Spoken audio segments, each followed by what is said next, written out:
¿Saben? A veces uno siente que la vida nos pone a prueba como si estuviéramos en medio del fuego, ¿verdad? Pues hoy vamos a meternos de lleno en el Salmo 66. Es un canto increíble que nos enseña a encontrar razones para alabar a Dios, incluso cuando las cosas se ponen bien difíciles. Con esto, pues continuamos nuestra serie sobre los salmos. Y como siempre, es clave recordar que todo lo que vamos a compartir viene directamente del análisis detallado que ellos hacen. Así es como guiamos nuestro entendimiento. Bueno, para entender bien este salmo, vamos a seguir un camino muy claro. Primero, vamos a ver por qué su llamado a la alabanza es, digamos, para todo el mundo. Luego, nos meteremos a ver cómo Dios usa las pruebas para refinarnos y al final, vamos a descubrir el propósito increíble que hay detrás de todo este viaje de fe. Arranquemos, pues, por el principio, con esa invitación tan fuerte con la que empieza el salmo. Según el estudio, esto no es solo un verso bonito y ya. No, es el eco del deseo más profundo que tenía el rey David, sobre todo ya al final de su vida. Y esto es súper importante, ¿eh? Porque no estamos hablando de una canción de un joven lleno de idealismo. O sea, estas palabras nacen de una fe que ya ha pasado por de todo. Una fe madura, aprobada por el tiempo y, claro, por las dificultades. Y fíjense que esto no es solo una sugerencia poética, para nada. El estudio recalca que este era el anhelo más hondo de David, que el mundo entero, cada persona, encontrará esa misma felicidad al alabar a Dios. Era literalmente la petición de su corazón. Ahora, algo que me parece fascinante es el contraste que nos presenta el estudio. Por un lado está la adoración de David, que era llena de alegría, incluso de danza. Y por otro, esa idea tan común de que la espiritualidad tiene que ser siempre algo serio, solemne. Pero, al final del día, ¿no es el gozo uno de los frutos del Espíritu de Dios?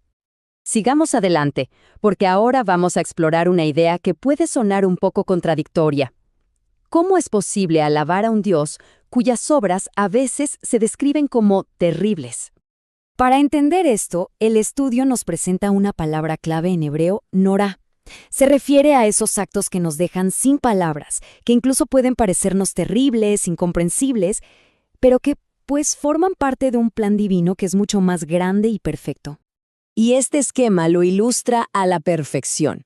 Pensemos en la historia de José. Es el ejemplo clásico. Una serie de eventos terribles, uno detrás del otro, que Dios usó de una manera increíble para lograr una gran salvación. Entonces, el punto crucial es este. En vez de caer en la desesperación, podemos mantener la confianza, sabiendo que Dios tiene el control, así como lo tuvo en la vida de José. Ahora, el Salmo nos lleva a una de las metáforas más poderosas de toda la Escritura, ese proceso de ser refinado por el fuego. Este verso es clave, ¿saben? Porque le da un propósito a nuestras dificultades.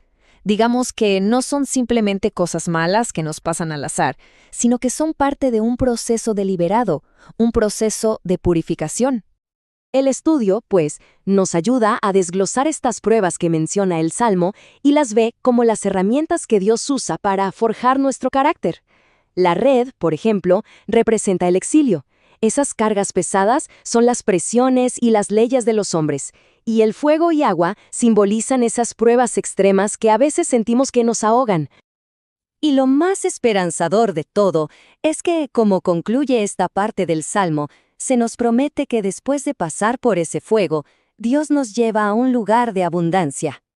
Bueno, después de pasar por todo ese proceso de refinamiento, ¿qué tipo de respuesta es la que Dios desea de nosotros? Vamos a ver cómo se desarrolla esto. Aquí nos encontramos con otra frase hebrea que es una maravilla, Tahat Lashoni. Literalmente se traduce debajo de mi lengua. El estudio explica que esto es fundamental. A Dios le importa muchísimo más la verdad sincera que guardamos en el corazón que los discursos elocuentes que podamos dar en público. O sea, no es algo de labios para afuera. Y el contraste entre David y Saúl lo deja clarísimo.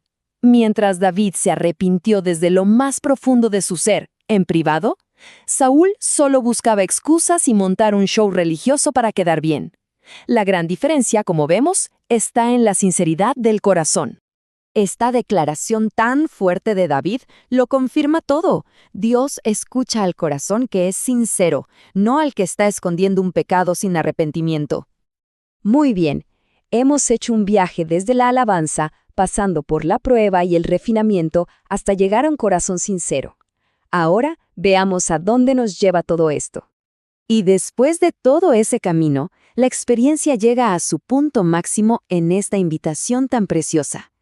Todo lo que hemos vivido se transforma en una historia personal, en un testimonio de la obra de Dios que no nos podemos guardar, que necesita ser compartida. Entonces, lo que pasa es que nuestras pruebas no son solo para nosotros. Se convierten en la materia prima de un testimonio poderoso para los demás. Es la gracia de Dios en plena acción. Y así, el Salmo nos deja con esta reflexión final, una invitación a mirar hacia adentro y preguntarnos cuál es esa historia que Dios ha estado escribiendo en nuestra propia alma a través de nuestras alegrías y también de nuestras pruebas. Para todos los que quieran profundizar mucho más en esto, el estudio completo está disponible en el Instituto Bíblico Descubre la Biblia. Muchísimas gracias por acompañarnos en este viaje a través del Salmo 66. Esperamos que su mensaje, de una fe probada y una alabanza sincera, resuene profundo. Nos vemos en la próxima. ¿Qué tal? Bienvenidos a una nueva conversación. Hoy, pues, continuamos con esta serie de análisis de los Salmos. Así es. La estamos haciendo basados en los estudios del Instituto Bíblico Descubre la Biblia. Y el que tenemos hoy sobre la mesa es el Salmo 66, que los estudiosos han titulado Oración para el segundo Éxodo. Un título bien interesante. Sí, ¿verdad? Y pues nuestro plan es desglosar este texto. Se cree que lo escribió el rey David ya en su vejez para entender ese mensaje tan profundo que tiene sobre la alegría, las pruebas y, bueno, al final de todo, la redención. Y es que desde el puro principio, el encabezado ya te lanza unas pistas increíbles. A ver. Dice al músico principal, que en hebreo es Lemenatseach. Y esto es fascinante porque, mira, literalmente significa al que venciere. Al que venciere. Uf, eso de una vez te cambia el panorama. El motivo de toda canción que de verdad valga la pena cantar. Claro. Y luego el texto especifica que es un cántico, shir, o sea, una canción literal y un salmo, mismor, que es una poesía, pero una compuesta exclusivamente para Dios. No estamos hablando de cualquier melodía. Claro, no es una canción de despecho ni nada por el estilo. Y el contexto es lo que le da todo el peso, ¿no? Pensar que es David, ya un hombre mayor, mirando hacia atrás, después de que Dios, pues, finalmente le dio paz y sometió a todos sus enemigos. Es otra perspectiva. Es una perspectiva única. No es el joven que mató a Goliat, ni el rey en su apogeo. Es un hombre que está haciendo un recuento de su vida. Una vida llena de milagros, sí, pero también de errores garrafales, y sobre todo, de la inagotable misericordia de Dios. Entonces, la pregunta que nos guía hoy es, ¿qué escribe un hombre así al final de su camino? Pues, arranquemos a desempacar esto. Dale. Y arranca con una fuerza increíble. El verso 1 dice, «Aclamad a Dios con alegría, toda la tierra». ¡Uf! Esto no es un susurro, es un grito de júbilo universal. Y me parece asombroso, porque aquí vemos cumplida esa promesa de «Deleítate en el Señor, y Él te concederá las peticiones de tu corazón». Claro. El anhelo más profundo de David no era más poder ni más riquezas. Era que el mundo entero, todas las naciones, celebraran a Dios con una felicidad desbordante. Si David pudiera ver hoy a gente de todos los rincones del planeta alabando a Dios, creo que diría, se cumplió. Y es que esa idea de la alegría, pues es un termómetro espiritual clave. ¿Cómo así? Hay una anécdota que cuenta un pastor sobre unos misioneros alemanes que conoció. Y él decía, eran tan, pero tan espirituales que ya no se reían para nada. No, qué imagen tan terrible. Terrible. Y esa es una caricatura que muchos tienen en la cabeza, ¿no? Que la espiritualidad es ser solemne, serio, casi fúnebre. Sí. Pero la Biblia nos muestra todo lo contrario. O sea, la verdadera espiritualidad, la que viene de una relación genuina con Dios, produce gozo. No es una emoción pasajera, es un fruto del Espíritu de Dios. Claro. David mismo lo entendió perfectamente. En su momento de máxima adoración, ¿qué hizo? Danzó con todas sus fuerzas. Danzó y saltó con todas sus fuerzas sin importarle el qué dirán. La alegría expresada sin reservas es una parte central de la adoración. Vaya. Y eso que dice sobre la espiritualidad que ya no se ríe me deja pensando. porque si lo llevamos a nuestro día a día, vivir con una cara larga o amargado es, en el fondo, una contradicción teológica para alguien que dice confiar en Yeshua. Totalmente. Es como una queja silenciosa pero constante contra Dios, ¿no? Una manifestación de desconfianza en su plan. Exacto. Porque claro, si uno pone los ojos solo en las circunstancias del día a día, pues es fácil terminar triste o ansioso. Pero si la mirada está puesta en la meta final, en la gloria que nos espera, las aflicciones de hoy, por duras que sean, pierden ese poder de amargarnos. Se vuelven temporales, parte del proceso. Exacto. La alegría se vuelve una disciplina de la perspectiva. Y David no se queda en el sentimiento, inmediatamente lo convierte en acción. El verso 2 dice, «Cantad la gloria de su nombre».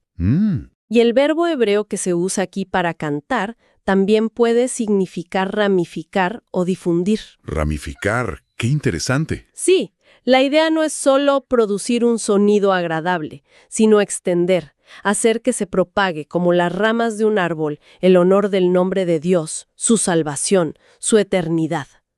Esto nos plantea un desafío hoy, ¿no es cierto? Uf, total. En una cultura donde lo que se hace viral son videos de caídas, chismes o cosas sin sentido, el llamado de David es a ramificar la gloria de Dios, hacer que su bondad sea el contenido que compartimos. Me encanta esa imagen de ramificar. Cambia por completo cómo ve un canto de alabanza. No es un acto contenido, sino una expansión. Exacto. Y justo después, David sube la intensidad en el verso 3. Decida Dios, cuán asombrosas son tus obras.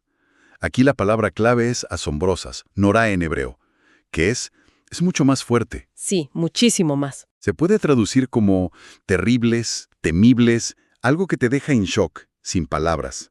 Exacto. Y aquí es donde para mí se pone difícil la cosa, porque todos hemos vivido situaciones que nos parecen terribles y nos cuesta ver la mano de Dios ahí. ¿Cómo se reconcilia esa tensión? ¿Cómo podemos entender estas obras de Dios que, a primera vista, parecen incomprensibles o incluso crueles? Esa es la pregunta del millón. Y David mismo nos da la pista. La única manera de empezar a entender estas obras, norá, estas obras temibles, es examinando el panorama completo. ¿Y dónde está ese panorama? Pues está en las Escrituras. Cuando uno estudia la palabra con constancia, empieza a ver un hilo conductor. Descubre que todo, incluso los eventos más oscuros y terribles de la historia humana, obedece a un plan divino de salvación que fue diseñado desde antes de la fundación del mundo. ¡Wow! Sin ese entendimiento, sin esa perspectiva amplia, es casi inevitable caer en la queja. Le pasó a Job al principio de su prueba. Él no tenía el panorama completo, solo veía su dolor, y por eso cuestionaba a Dios. O sea que la respuesta no está en mis circunstancias inmediatas, sino en la gran narrativa de la Escritura. Justamente. Y el final del verso 3 y el 4 parecen darnos la conclusión de esa narrativa. Dice, «Por la grandeza de tu poder se someterán a ti tus enemigos». Una implicación muy interesante del hebreo aquí es que tus enemigos reconocerán sus mentiras. Reconocerán sus mentiras. Sí, y eso me hace pensar inmediatamente en las plagas de Egipto. No fueron actos de ira aleatorios. Fueron ataques quirúrgicos, directos, contra los ídolos de Egipto, contra sus mentiras. El Nilo convertido en sangre fue un golpe al dios Hapi. La oscuridad, un golpe a Ra. Hoy, ¿qué expondrían nuestras falsas seguridades? Buena pregunta. Una caída del mercado de valores que revela que nuestra confianza estaba en el dinero. Un colapso de las redes sociales que muestra lo frágil que era nuestra identidad basada en la fama. Uf, qué fuerte. Los juicios de Dios no son ira ciega, son una revelación precisa de aquello en lo que realmente hemos puesto nuestra adoración. Una vez que esas mentiras son expuestas y juzgadas, el Salmo dice que el resultado final es que toda la tierra te adorará. Cumpliendo la profecía. Cumpliendo la profecía de Sofonías 3.9, donde Dios promete purificar los labios de los pueblos para que todos invoquen su nombre. Qué potente esa conexión. Y tiene todo el sentido que justo después de esa declaración tan masiva, el verso 4 termine con la palabra Selah. ¿La pausa musical? Es como si David, el músico, nos pusiera un calderón en la partitura. Nos dice, paren un momento, respiren, piensen en la magnitud de lo que acaban de leer. Es una pausa para digerir este resumen tan denso de toda la historia de la redención. Exacto. Y después de esa pausa reflexiva, David nos hace una invitación en el verso 5. Venid y ved las obras de Dios. Es como si dijera, Ok, ya meditamos en el plan general. Ahora acerquémonos a ver los hechos concretos, los casos de estudio. Y de nuevo usa la palabra norá, temible, recordándonos que para entender estos hechos se necesita la perspectiva de la palabra de Dios. y da ejemplos. Inmediatamente. Nos da los ejemplos más icónicos para Israel en el verso 6. Volvió el mar en seco, por el río pasaron a pie. Es una referencia inconfundible al Éxodo y al cruce del Jordán con Josué. Exacto. Y si hay una historia en la Biblia que encapsula esta idea de cómo Dios usa eventos terribles para un plan perfecto, es la de José. Uf, el ejemplo por excelencia. Totalmente. Cada paso de su vida fue, desde una perspectiva humana, un desastre. La envidia y el odio de sus hermanos, ser vendido como esclavo, la acusación falsa de la esposa de Potifar, la cárcel, ser olvidado por el copero. Una calamidad tras otra. Sí, pero cada una de esas piezas dolorosas fue usada por Dios para ponerlo exactamente donde lo necesitaba para salvar a su familia y al mundo de entonces. Y esa es la moraleja que David quiere que extraigamos. Esos hechos que parecen terribles en nuestra propia vida, una traición, una enfermedad, una pérdida, no son aleatorios. No son un accidente. No, obedecen a un plan perfecto de un Dios soberano y de alguna manera están conectados con la gran historia de la salvación. Es un llamado radical a abandonar la queja, que nace de una visión limitada, y a abrazar la confianza, que nace de entender que hay un Dios tejiendo un tapiz mucho más grande de lo que nuestros ojos pueden ver. Y es que ese primer éxodo, por espectacular que fue, era solo una sombra, ¿cierto? Una prefiguración. Apenas un adelanto. Lo que David está viendo, proféticamente, es que Dios está obrando un segundo éxodo, uno mucho más grande, el rescate de su pueblo de entre todas las naciones de la tierra. Ujú. Y el verso 7 nos da una seguridad increíble. Sus ojos atalayan sobre las naciones. La palabra atalayan es la de un centinela en una torre, que vigila, que supervisa todo con atención. Me encanta esa imagen. Aunque a veces nos parezca que Dios está en silencio, que no hace nada mientras ve las injusticias del mundo, este verso nos garantiza que Él está observando y que, a su debido tiempo, los rebeldes no serán enaltecidos. Su paciencia no es indiferencia. No. Es un espacio de tiempo que concede para el arrepentimiento. Y es justo en ese punto que David se gira y le habla directamente a esas naciones que Dios está atalayando. En el verso 8 les dice, «Bendecid pueblos a nuestro Dios». Y el método de evangelismo que propone es fascinante. ¿Verdad que sí? No es un argumento filosófico complejo. Es simplemente, vengan y escuchen nuestra historia. ¡Wow! El mejor mensaje que se le puede dar al mundo es contar la historia de Israel, un pueblo terco, rebelde, pero amado con una misericordia infinita por un Dios fiel. Totalmente. Porque si uno contrasta al Dios de Israel con los dioses de las naciones, que la Biblia identifica como demonios, el contraste es Brutal. brutal. Todo el culto pagano se basaba en el miedo, en apaciguar la ira de dioses crueles, caprichosos, sanguinarios. La gente vivía aterrorizada. Y el mensaje de David es revolucionario. Dejen a esos tiranos y vengan a conocer a un Dios de misericordia y perdón inagotable. Por eso es tan peligrosa la teología que dice que Dios desechó a Israel. Sí, es un punto clave. Porque si Dios le fuera infiel a su pacto con Israel, ¿qué garantía tendríamos nosotros que venimos de las naciones de que no nos hará lo mismo? La fidelidad inquebrantable de Dios hacia Israel es nuestra mayor garantía de su gracia. Es la prueba de su carácter. Y es entonces cuando David explica el porqué de tanto sufrimiento en la historia de su pueblo. El verso 10 es la clave. Porque tú nos probaste, oh Dios, nos ensayaste como se afina la plata. O sea, las aflicciones no son un castigo para destruir. Sino un proceso de purificación para refinar, como un metalúrgico que somete la plata al fuego para quitarle las impurezas y dejar solo lo valioso. Entiendo. Luego, en el verso 11, usa otra metáfora muy fuerte. Nos metiste en la red. La red. ¿Qué es la red? Esta red simboliza el exilio, estar dispersos entre las naciones. Estar fuera de la tierra de Israel se convierte en la prueba de fuego para la identidad y la fe. porque es ahí donde vivir según la Torá se vuelve un acto de resistencia, de ir completamente en contra de la corriente cultural. Y esas pesadas cargas que menciona después, es clave entender a qué se refiere. No puede ser la Torá, porque Yeshua mismo dijo que su yugo es fácil y su carga ligera. Imposible que sea la Torá. Entonces, ¿qué son? Estas cargas son las leyes y los mandamientos de hombres, las reglas de las religiones humanas y las opresivas leyes de las naciones. Son, en sí mismas, un juicio por no haber querido descansar en los mandamientos sencillos y liberadores de Dios. Ya veo. Pero, y aquí viene lo glorioso, a pesar de todo ese proceso de purificación, de pasar por el fuego y por el agua, como dice el verso 12, El resultado final no es la destrucción. no, es ser sacado a abundancia. Como dice Isaías 43, Dios promete estar con su pueblo en las aguas y en el fuego. No promete quitarnos de las pruebas, pero sí promete estar con nosotros en medio de ellas. Y con Él somos más que vencedores. ¡Qué promesa tan increíble! Llegamos entonces a la última parte del Salmo, y hay un cambio de tono radical. Sí, se vuelve muy personal. David pasa de hablar de la historia de la nación a hablar de su propia historia.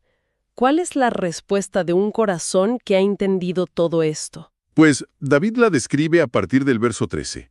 Entraré en tu casa con holocaustos, te pagaré mis votos. Es una entrega total. Sí, después de haber experimentado el perdón por sus peores pecados, la respuesta de David no es un simple gracias, es la entrega total de su vida en gratitud. Esto nos conecta directamente con el Salmo 51, ¿no? El salmo de su arrepentimiento. Exacto, donde, angustiado y roto, le promete a Dios que si lo perdona, dedicará el resto de su vida a enseñar a otros pecadores el camino de vuelta a Él. Pero aquí hay un problema teológico de fondo que David debió haber enfrentado. En la Torá, ciertos pecados, como el adulterio y el asesinato que él cometió, No tenían un sacrificio que los cubriera. ¿no? La ley exigía la muerte. Entonces, la pregunta es, ¿quién paga por esos pecados? Para David, la trágica muerte de su hijo recién nacido fue la señal de que su pecado había sido cubierto. Un pago terrible. Pero incluso eso fue solo una prefiguración del sacrificio definitivo y perfecto de Yeshua, el verdadero hijo de David, Sí, cuyo sacrificio en la cruz sí pagaría por los pecados de todo el mundo. de todo el mundo. Todos esos holocaustos de animales que David ofreció apuntaban y se cumplieron en ese único y suficiente sacrificio. ¡Wow! Y con esa deuda completamente saldada por la gracia de Dios, el único fruto posible es el testimonio personal. Claro. El verso 16 es la conclusión lógica y la misión de vida de David. Venid, oíd todos los que teméis a Dios, y contaré lo que ha hecho a mi alma. Ya no es la historia de Israel, es su historia. Eso es su historia. Ya no habla de lo que Dios hizo en el Mar Rojo, sino de lo que hizo en su propio corazón. Y la clave para que ese testimonio sea válido es la sinceridad. Sí, eso es vital. En los versos 17 y 18, David dice que Dios fue exaltado por debajo de mi lengua, o sea, en lo íntimo, no solo de labios para afuera. Y añade, si en mi corazón hubiese yo mirado a la iniquidad, el Señor no me habría escuchado. Y esa es la gran diferencia entre David y su predecesor, el rey Saúl, ¿no? Totalmente. No fue que David no pecara, pecó gravísimamente. La diferencia fue la sinceridad del arrepentimiento. Saúl siempre buscaba excusas, culpaba a otros, se preocupaba por las apariencias. Era puro show. Exacto. David, en cambio, cuando fue confrontado, se quebró y fue brutalmente honesto en lo íntimo de su ser. Eso es lo que Dios busca. Y es que Dios no busca nuestra perfección, que es inalcanzable, busca un corazón sincero y arrepentido. Nada más y nada menos. Exactamente. Por eso el Salmo cierra con esa declaración de confianza absoluta en el verso final. Bendito sea Dios que no echó de sí mi oración, ni de mí su misericordia. ¡Qué belleza! Al final del día, lo único que Dios anhela de nosotros es la verdad en lo íntimo. Si le ofrecemos eso, por muy rota que esté nuestra vida, podemos tener la plena seguridad de que su misericordia nunca nos abandonará. Bueno, ha sido un recorrido intenso. Para recapitular las ideas principales que hemos extraído de este salmo, ¿Podríamos decir que es una reflexión profunda de David ya en su vejez? Sí, como un testamento. Como un testamento. Celebra la soberanía de Dios sobre toda la historia, nos muestra su plan de redención y de forma muy personal nos revela el propósito purificador que tienen las pruebas en nuestra vida. Y la lección para nosotros hoy es muy clara. Nos desafía a buscar una alegría genuina, una que no dependa de las circunstancias, sino de la confianza en el plan de Dios. Nos invita a entender que nuestras dificultades, como las de José, pueden ser parte de un diseño mucho más grande. Y sobre todo nos llama a responder al inmenso perdón de Dios con un corazón sincero y un testimonio de vida que, como David, simplemente cuente lo que Él ha hecho en nuestra alma. Y quizás una reflexión final para que quede resonando. David, al final de su vida, parece haber entendido que su mayor legado no eran sus batallas ganadas ni la expansión de su reino. ¿Cuál era entonces? Su mayor legado fue su capacidad para mostrarle al mundo un Dios de gracia a través de su propia y muy pública historia de caída y redención. Y eso nos deja una pregunta a cada uno. ¿Qué historia está contando nuestra vida sobre la misericordia de Dios? Especialmente en medio de nuestras pruebas y de nuestros fracasos. Una pregunta poderosa para terminar. Y para quienes deseen explorar este salmo y muchos otros, verso por verso y con aún más profundidad, los invitamos a revisar el estudio completo en el Instituto Bíblico Descubre la Biblia en www.descubrelabiblia.online.